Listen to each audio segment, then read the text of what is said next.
Hey there, curious folks of the internet, and welcome to the What If Palace, where we try to figure out the impossible. And today's question is, what if you were stuck in North Korea for a day? What if you woke up one day and found yourself in a street in Pyongyang, the capital of North Korea? Yeah, that's you. And yeah, my artistic skills are very good. So if that day turned out to be well, how do you pronounce it? Kim Il-sung. Is it Kim Il? It's an I and an L? My whole life was a lie. So yeah, if that day turned out to be Kim Il-sung, aka the Supreme Leader's birthday, that is 15th of April, then count your lucky stars, especially Polaris, because it's the day of the sun. Quite humble, by the way. It's a national holiday that goes for 3 days. There would be exhibitions, fireworks, song and dance events, athletic competitions, and a lot of other big noises. The citizens are provided with more electricity and food than is normally available, and if you are a kid, you might even get a candy or two.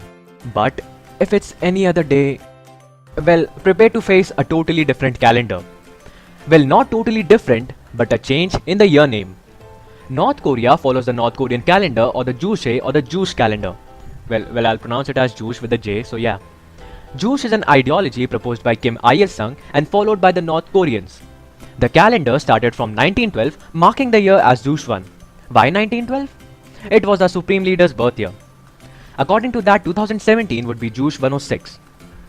You will face these two on posters and statues almost everywhere. That's the Supreme Leader and his son Kim Jong-il. If you see a statue of one of them, bow or die. Also, you must keep your hands by your side and not behind your back. If you take a photo of one of the statues, you must take the photo of the entire body. It's not permitted to cut off any part of it. And if you have a newspaper or any other paper with a leader on it, you are not allowed to fold the paper or throw it away. Wait a second, that woman is not bowing. But who knows if she's even alive or not. Now, since you are stuck in the capital Pyongyang, you might see this beautiful building. It's called Ryongyang and would stand out with a stark contrast to the surroundings. The building, facing many construction failures, was started 30 years ago and still isn't completed. Now you might start to feel hungry. Most of the fruits you will see would be apples and pears. But it would be surprisingly easy to find Western food, as there are more Italian restaurants than there are Chinese in Pyongyang. How many? 3. The most common meal in Pyongyang is called naengmyeon, which are noodles with a few dried eggs, a few slices of meat and hot sauce. That looks really good, by the way. You won't see many vehicles on the roads, and most people would be walking or using bicycles. And the power would go out frequently. An average North Korean uses just 739 kilowatt hours of power each year. And to put that into perspective, the average for America is 10,000. And the icing on the cake? You won't have any internet. Internet access is available, but only permitted with special authorization and primarily used for government purposes and by foreigners or tourists. Be ready to see propaganda posters almost everywhere.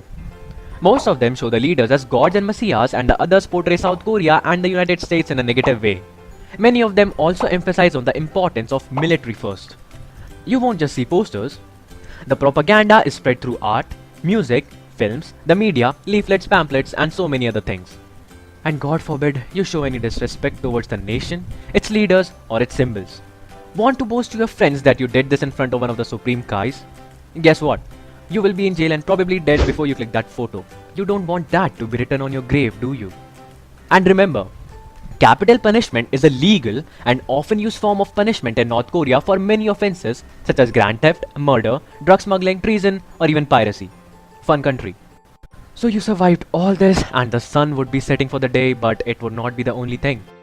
By midnight, Pyongyang is effectively a ghost city and remains so until 6 AM the next day. See that blank space with no lights? That's North Korea at night. Notice how the neighbor countries are bathing in lights. But not to worry, because sometime after that your day will end and you will be magically transported back to your home. But all this would be possible only and only if you look like the natives. Otherwise, you will probably be caught right after you woke up and then executed. Probably. So how did you like the trip? Comment below, and as always, like, share and subscribe for more content. And remember, you can be the one behind the next What If video. So send in your ideas, and if it's awesome, I'll be sure to make a video on it. Love you people.